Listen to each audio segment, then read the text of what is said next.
Hello dostlar. Mən Aypüşdə nəminlər salam. Mən bu yıl 5 yaşa girdim. Amma mən bir çoğun adaş. Bugün mən sizlərə Fıqamnunuşdan hikayəsini dəbdirmən. Sizlər hazır onu görsünlər. Ana, gördünlərmi? Yanımda oturan bu umaq budulak değil benim singlim. O bu yıl 3 yaşa girdi. Ama o pek şok. O her günü apamni pek çarçıştırıyordu. Şuna ben daim apamga yardım vermem. Fıqamga kitap okup vermem. Ama o azrap anlap kaçıp gidiyordu. Bazıda onun bile mehmançilik oynayman.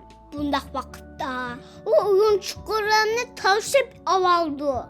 Hey, qandaqsan bulam. Pazarga çıqqan çağırıcı dehin.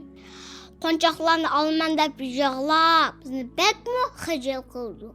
Yamında gəp anmaysız Fıqam. Siz əmdi baby emas, çoğ boldunuz. Dəb, bununla tərbiyə qıb qoyman.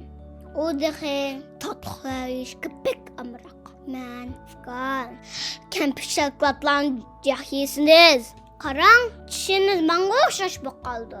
Dəb, qorxutubmu qoyman. Ablam her gün keçdə uxlaş aldı da. Məni çən qucaqlab. Mənim abbaq balam, aqqazıq balam, tatlı qozam. Bugün abbağa köp yardımdan boldunuz da. Rəhmət sizə. Dəb, mənə abırın oxuydu. Mən Fıqamğa çoxum yaxşı qararlayman. Çünki mən bir çoğ adaş. Xoş.